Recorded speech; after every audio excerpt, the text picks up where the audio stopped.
오늘은 D6 대물림 1-6호입니다. 첫 번째는 나는 어디서 오는가? 하나님께서 천지를 창조하셨다. 두 번째는 우리는 왜 여기 있는가? 남자와 여자로 창조하셨고 우리는 하나님과의 관계를 하기 위해서 서 있습니다. 세 번째는 죄는 어디서 오는가?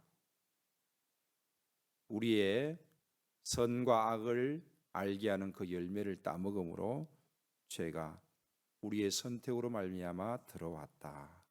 네 번째는 죄 지은 이후에 타락한 세상에서 나는 어떻게 살아야 하는가? 죄를 다스려라. 가장 좋은 것으로 하나님께 드리고 하나님을 위해서 살아라. 다섯 번째는 하나님은 그렇게 선하신데 왜 인간은 그렇게 악한가? 악은 왜 존재하는 것인가?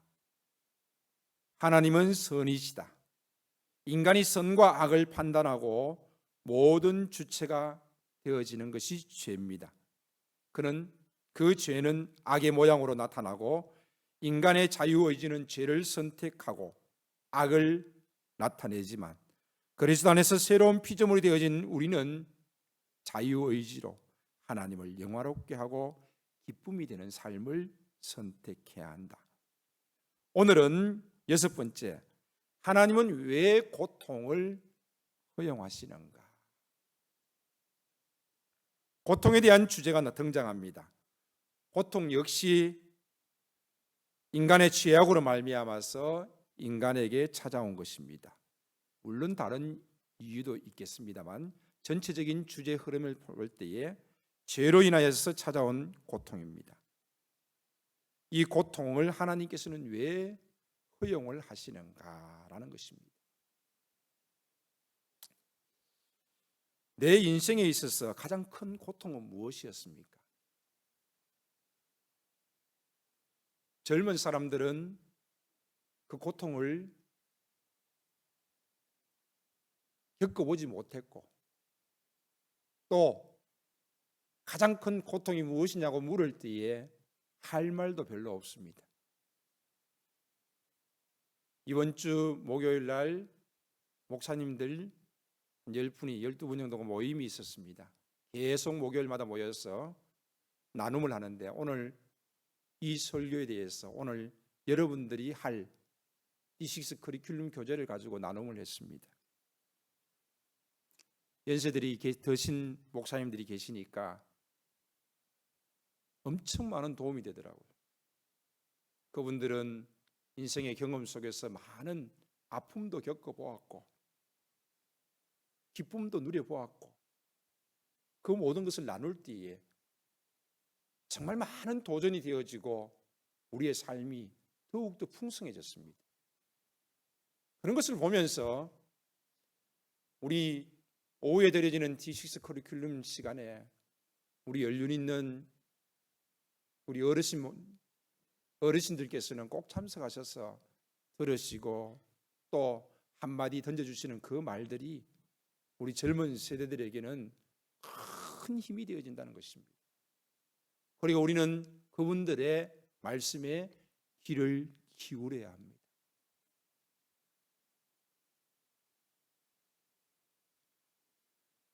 나는 어떤 고통을 겪었는가?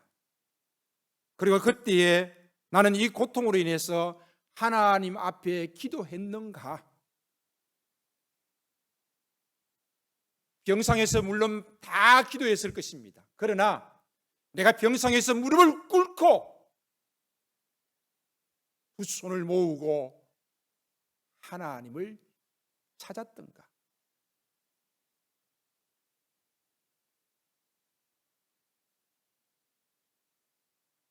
힘들고 어려우면 하나님을 찾게 되어지고 기도하게 되어집니다.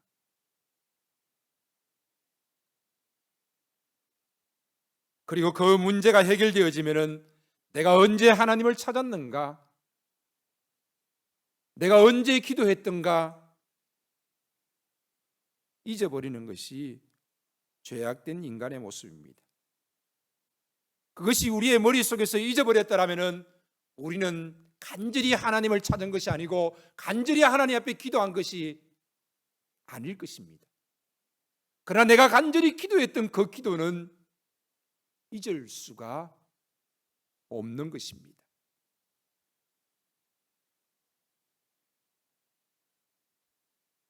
저는 개인적으로 힘들다라는 것을, 내가 힘들다라고 느껴지면은 이거는 힘든 거구나 라는 정의를 내렸습니다. 왜? 웬만한 일은 힘들지 않거든요. 좀 순간적으로 힘드는 것 같지만 그냥 지나가 버리거든요. 그런데 내 가슴 속에 남아 있습니다. 내 머릿속에 남아 있습니다. 그 일은 정말 힘들었어.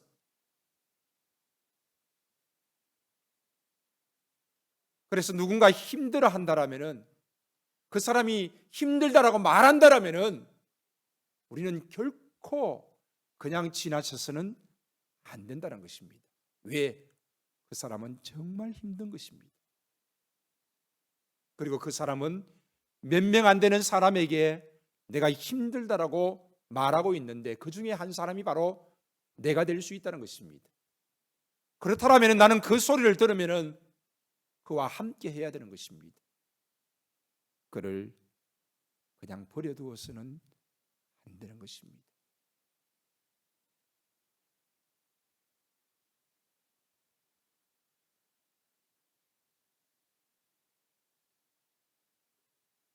함께 예배드렸던 형이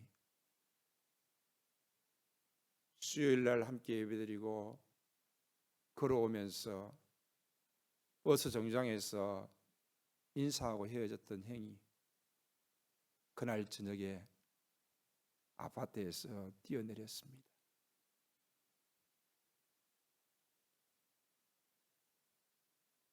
힘든 것 같은데 한 번도 힘든다고 한 적이 없어요.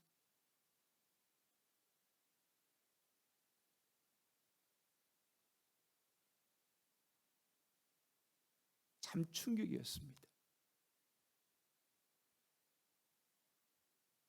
예배를 드리고 난 다음에 자신의 모든 것을 포기해야 한다라고 결정하는 그 선택을 우리는 어떻게 이해해야 합니까?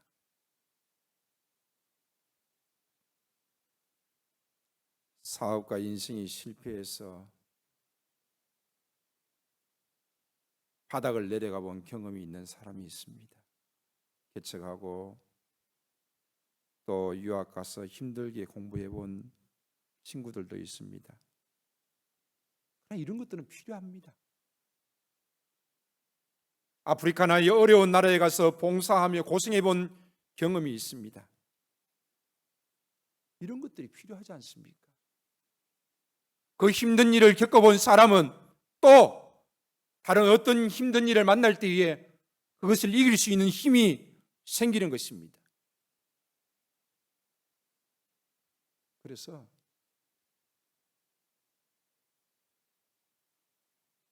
저는 풍성한 교회에 제가 목회를 끝나고 다음 오시는 목사님은 기공자가 아니라 정말 바닥을 한번 내려가 보고 인생의 경험도 있던 그런 사람들이 그 사람들 중에서 오면 좋겠다, 그런 생각을 늘 하고 있습니다. 큰 교회 물론 능력이 있고 배운 것도 많고 여러 가지 일들을 잘할 것입니다. 그러나 그들은 여러분들과 결코 함께 뒹굴지 않을 것입니다.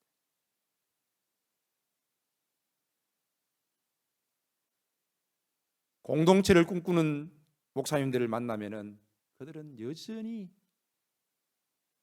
교인들과 함께 뒹구는 모습들을 봅니다. 교회는 공동체입니다. 교회는 기업이 아닙니다. 아무리 교회가 커진다 할지라도 기업이 되어서는 안 되고 공동체가 되어야 되는 것입니다. 저는 이렇게 힘들고 어렵게 살아온 것이 자산이라고 생각하는데 요즘 젊은 세대들은 그렇게 생각하지 않습니다. 제가 지난번에도 한번 소개시켜드렸는데 직원을 뽑을 때 제일 먼저 무엇을 보느냐고 물었더니 목사님, 힘들게 살지 않았으면 좋겠어요 라고 대답한 것을 들어본 적이 있습니다. 아마 이 대답의 주인공이 우리 교회에 올지 모르겠어요.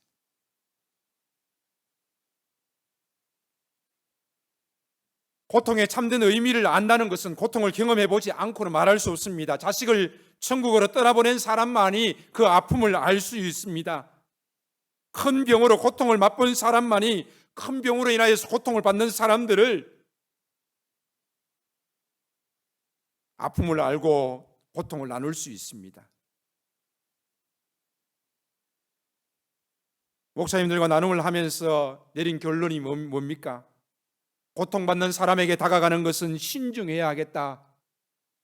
우리는 쉽게 위로의 말을 던집니다. 주님이 함께 하십니다. 천국 가셨습니다. 나중에 천국에서 다시 만날 것입니다. 아무런 위로도 되지 않는다는 것입니다. 심지어는 그 위로의 말들이 상처가 되기도 한다는 것입니다. 나의 마음을 가장 잘 이해해 줄 수 있는 사람, 나의 고통을 가장 잘 이해해 주는 사람, 그 사람을 만날 때에 내 그 고통의 순간 속에서 그 고통을 잊을 수 없지만은 그 고마움 또한 잊을 수 없다라는 것입니다. 목사님 중에 한 분이 암투병을 이겨내신 분이 계십니다. 한 가지 암이 아니라 여러 가지 암이 온 내장에 다 전이 됐습니다. 다행히도 그분은 군포에 있는 아주 좋은 좋은 병원을 만나서 쑥뜸으로 한방과 양양을 같이 병행하면서 잘 치료했습니다. 먹은 것이 토해집니다.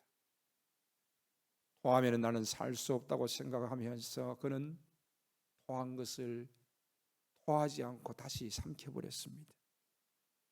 그러면서 그분이 하시는 말씀이 자기가 그렇게 힘들고 어려울 때에 많은 사람들이 많은 말들을 했는데 그 중에서 가장 기억에 남는 한 분을 우리들에게 소개하셨습니다. 그분은 바로 그 교회의 집사님이었습니다. 그 집사님이 찾아오셔서 잠깐 앉았다가 말을 건넨 후에 봉투를 놓고 가셨습니다. 그 봉투에 1,000만 원이 들어있었습니다. 그 목사님 부부는 그 봉투를 열어보고 난 다음에 많이 울었다고 합니다. 그리고 너무너무 지금도 고맙다는 겁니다.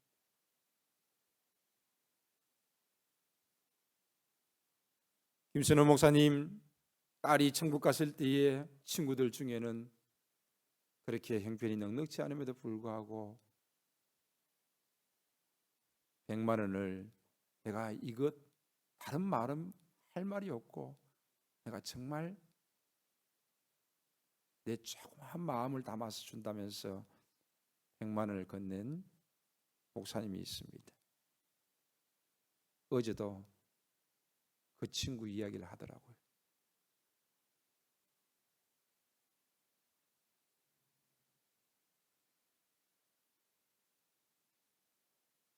우리 교회를 건축할 때에 찾아오셔서 둘러보신 목사님이 계십니다. 인건비를 드려야 되는데 못 주고 있을 때가 명절 때 또 연말 때 두 분이었습니다. 그분은 그때 찾아오셔서 제가 그 인건비로 인해서 힘들어하고 있는 모습을 보시고 제가 도와달라고 말한 적이 한 번도 없는데 3,500만 원, 2천만 원을 빌려주셨습니다. 그리고 오랜 시간이 지나고 난 다음에 저희들은 갚을 수 있었습니다. 돌아가신 김덕수 목사님이십니다. 늘 감사하죠.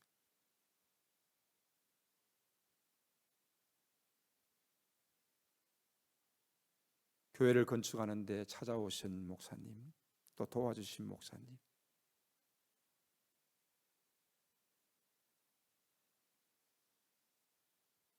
그래서 저는 여기 가까운 제3교회가 건축할 때에 저는 찾아갔습니다. 언제 찾아갔는가 하면은 비가 오고 바람이 세차게 불 때에, 태풍이 왔을 때에 저는 교회 건축하고 있는데 지금 어떻게 되고 있나 싶어 갔더니 담임 목사님 혼자 자재를 카바로 덮고 있었습니다. 그래서 같이 덮어드리고 왔는데, 비 맞으면서 덮어드리고 왔는데 20년이 지났는데도 지금도 말씀하십니다. 우리 교회가 건축할 수 있도록 도와주신 개포동 신협의 허정구 장로님도 잊을 수 없습니다. 이처럼 잊지 못할 사람들은 내가 힘들고 어려울 때에 나와 함께 했고 나를 도와주신 분들입니다. 우리는 과연 고통받는 사람들과 공감할 수 있는가? 고통을 들어주는 귀와 상한 심령을 우리는 가지고 있는가? 힘들 때에 하나님과 사람에게 도움을 요청하는 것은 아주 바람직한 일입니다. 그러나 하나님께 기도하지 않습니다. 사람들에게 도움을 요청하지 않습니다. 뭔 놈의 자존심이 그렇게 있는지.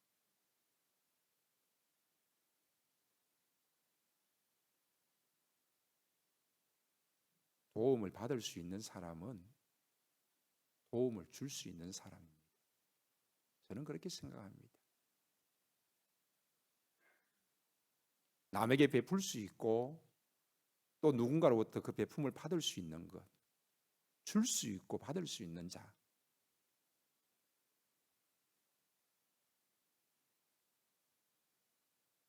이게 중요하지 않습니까? 나는 받기만 받을 거야? 나는 주기만 줄 거야? 둘 다 이해가 되지 않습니다. 주기도 하고 받기도 하고.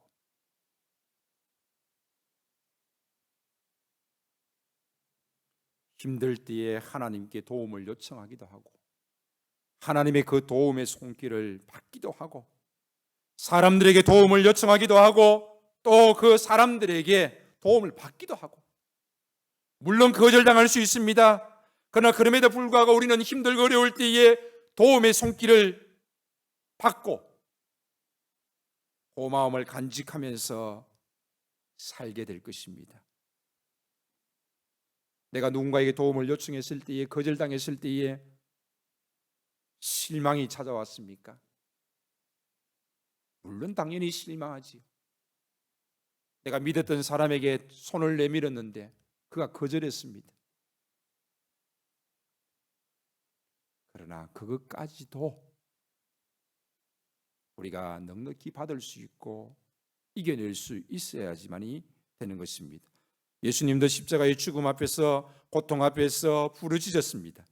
그러나 그 어떤 사람도 도움의 손길을 내밀지 않았습니다. 하나님도 아무런 도움을 주시지 않았습니다. 나의 하나님 어찌하여 나를 버리시나이까 울부짖었지만은 하나님도 사람도 아무런 도움이 되지 못했습니다. 죄악된 세상에서 살아가는 인간은 누구나 고통을 가질 수 있습니다. 우리의 자유의지의 선택으로 말미암은 죄의 모습은 악의 모습으로 그 죄악은 우리에게 고통을 가져다 줍니다. 그러나 이것 또한 하나님의 사랑입니다. 아픔과 고통 속에서 하나님을 찾을 수 있고 하나님께 외칠 수 있고 하나님을 신뢰할 수 있다라면은, 또 누군가의 도움을 받을 수 있고 사랑을 받을 수 있다라면은 이것이 은혜입니다. 우리는 우리에게 주어진 힘들고 어려운 일들, 나에게 왜 이런 일이 찾아왔는지 질문하게 되어집니다.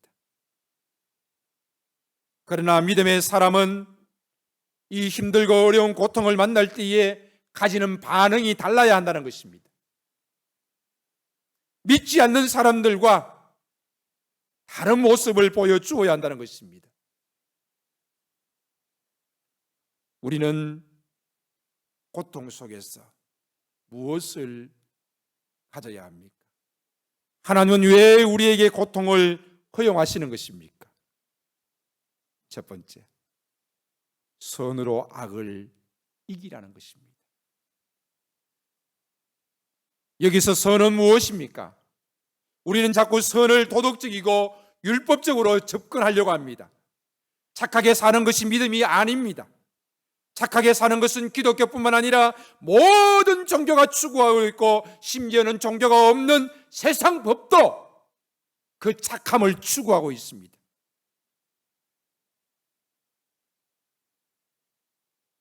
선으로 악을 이기는데 착함으로 이기는 것입니까? 아닙니다. 돈으로도 못 가요 하나님 나라. 2절에서는 맘 착해도 못 가요 하나님 나라라고 우리는 어릴 적부터 찬양했습니다. 착하게 선을 이기는 게 아닙니다. 그러면 선은 무엇입니까? 선은 바로 하나님이십니다. 하나님으로 악을 이기는 것입니다. 고난이 왔을 때 하나님을 원망하고 불평하는 것이 아니라 하나님으로 그 고난을 이겨야 하는 것입니다.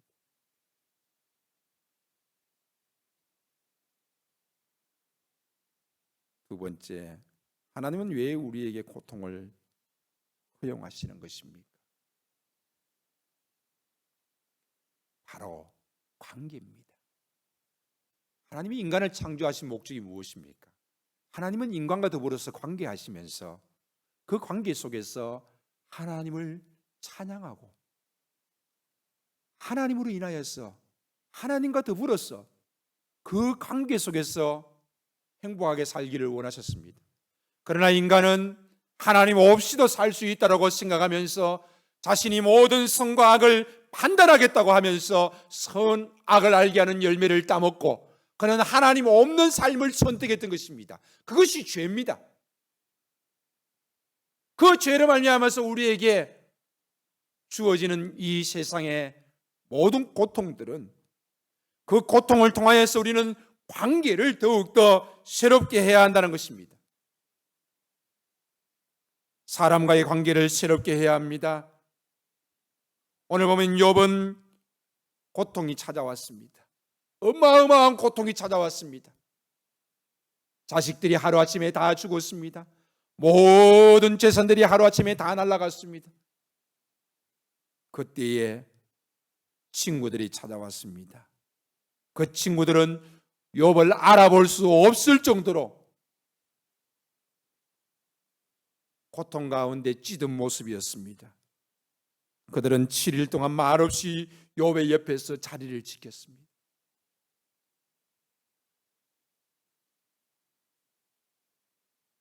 물론 욥기 이후에 계속해서 욥의 친구들과 논쟁하는 일들이 있지만 하나님께서는 결국 그 친구들과 하나가 되게 하셨습니다.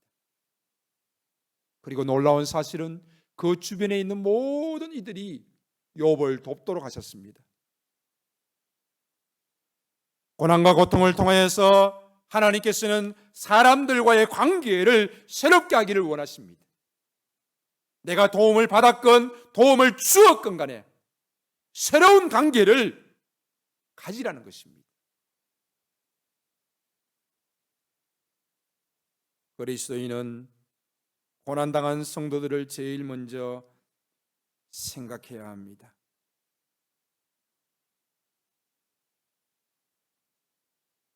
그런데 저는 이 문장을 쓰면서 제 기억 속에 20년 동안 풍성한 교회에 어떨 때는 집사님들이 알게 모르게 많은 도움의 손길을 주었음에도 불구하고 그 도움을 받았던 사람들이 말없이 떠나버린 경우들을 참 많이 겪었습니다.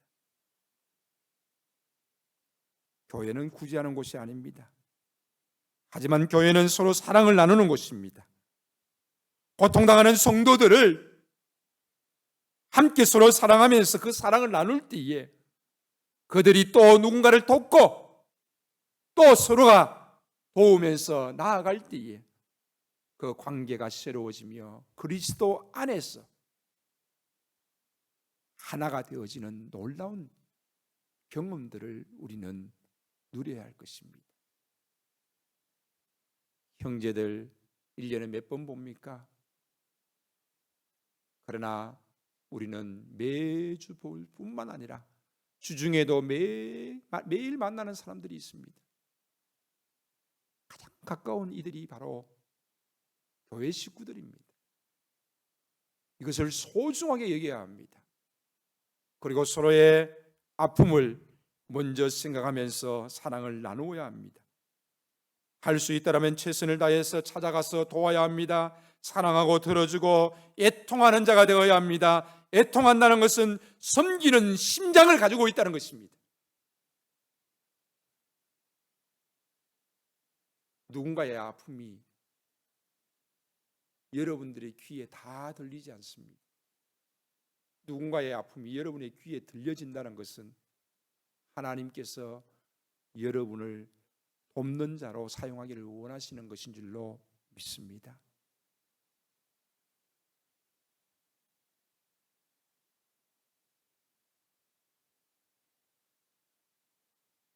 고난받는 자들을 위해서 기도해야 되고,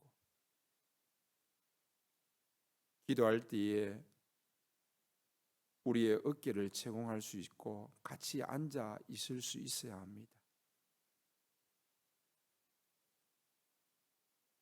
바로 이 관계는 사람과의 관계가 회복되질 뿐만 아니라 하나님과의 관계 회복으로 이어져야 합니다. 우리의 고통의 근본적인 원인이 죄로 인함이요, 그 죄가 하나님과의 관계 회복으로 말미암아서 나아갈 수 있어야 하는 것입니다. 내가 죄인 되면 하나님과의 관계 회복을 가져다 줍니다. 내가 고난 가운데 겸손하게 되어지면 하나님 앞에 하나님과의 관계를 새롭게 만들어주는 것입니다.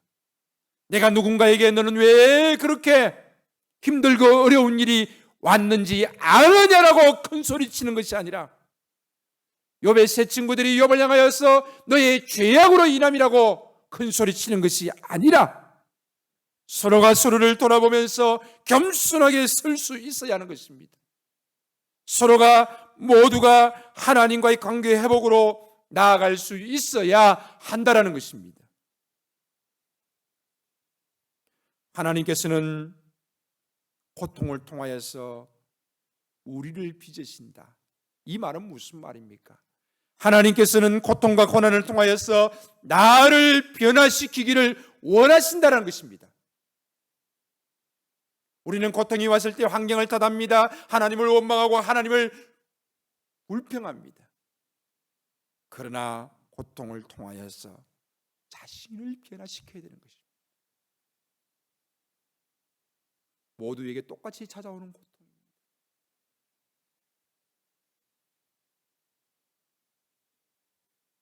그런데 그 고통 앞에서 어떤 이들은 불신앙의 모습으로 가는가 하면은, 어떤 이들은 자신을 변화시키며 하나님 앞에 서게 되어지는 것입니다. 로마서 5장 3절에서 5절 보면은, 다만 이뿐 아니라 우리가 환난 중에도 즐거워하나니 이는 환난은 인내를, 인내는 연단을, 연단은 소망을 이루는 줄 알미로다. 소망이 우리를 부끄럽게 하지 아니하면 우리에게 주신 성령으로 말미암아 하나님의 사랑이 우리 마음에 부은 바 됨이니.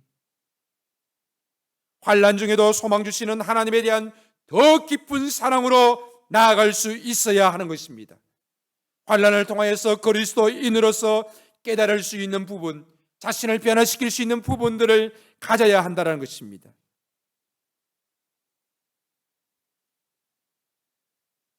말씀을 맺습니다. 부활하신 예수님은 어디로 가셨습니까? 세상의 중심지고 그 모든 것이 통한다는 로마로 가셨습니까?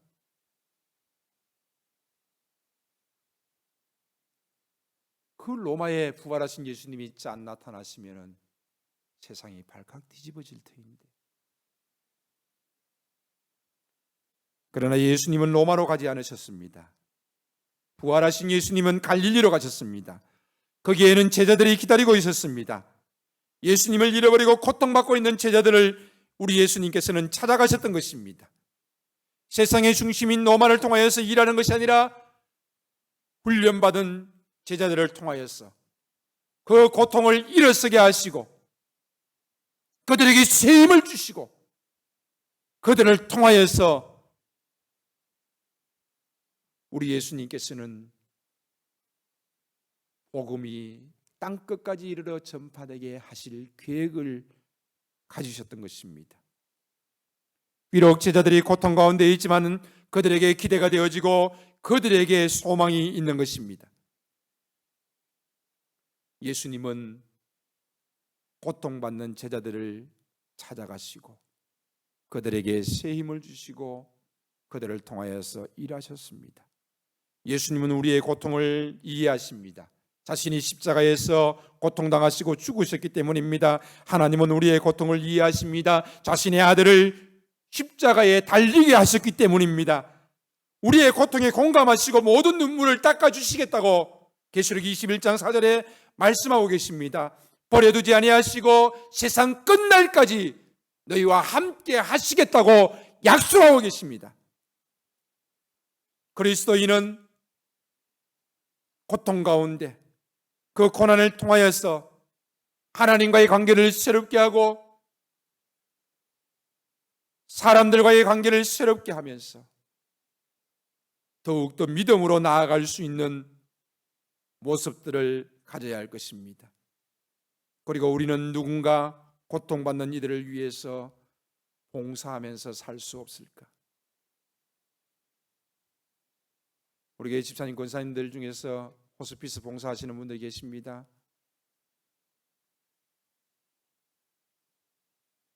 감사하지. 적은 정성이지만은 아프리카의 힘들고 어려운 아이들을 위해서 조금씩 보내는 이들도 있습니다. 많은 사람들이 그렇게 생각할 것입니다. 내가 10,000원을 보내면 얼마가 갈 것인가? 3,000원이나 제대로 갈 것인가? 그곳 사무실에서 일하는 사람들 배불리는 일은 아닐 것인가? 생각할 수도 있습니다.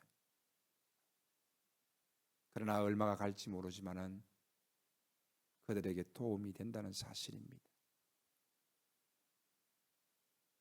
호스피스 병동에 있는 그들에게 찾아갔을 때에 도움이 된다는 사실입니다.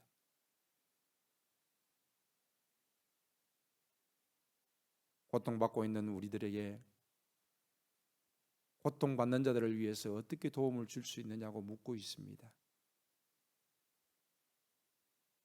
즉, 나만의 고통을 말하지 말고 누군가 고통당하고 있는 자들을 어떻게 하면 돌볼 수 있을까 생각하라는 것입니다. 오늘도 우리는 말씀을 대했습니다. 그리고 더 심도 있게 깊이 있게 우리는 말씀을 또한 오후에 나눌 것입니다. 함께 할 수 있으면 좋겠습니다. 그리고 거기에서 기도의 제목을 나누고 나의 말 한마디가 누군가에게 도움이 될 수 있으면 좋겠습니다.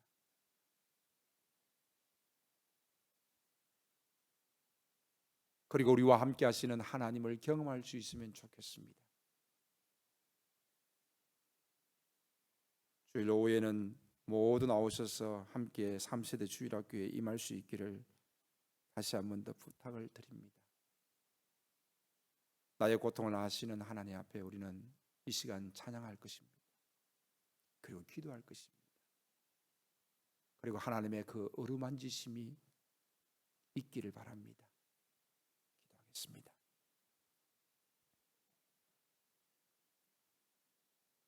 십자가의 고통과 죽음을 경험하시고 우리의 고통을 아시는 예수님, 자신의 아들을 이 땅에 보내시고 십자가에 죽기까지 하신 하나님, 우리의 모든 것을 아시고 눈물 닦아주시겠다고 약속하셨사오니 하나님, 우리가 하나님으로 인하여서 새로워지게 하시고 나를 위해서 기도하고 돕는 이들을 통하여서 새로워지게 하시고 나도 누군가를 도울 수 있는 그런 믿음의 사람 되게 하여 주시기를 원합니다. 아름다운 교회 공동체가 풍성한 교회 가운데 있게 하옵소서. 이 시간 드려지는 찬양 가운데, 기도 가운데 주의 성령께서 우리를 어루만지시옵소서. 예수님의 이름으로 기도하옵나이다. 아멘.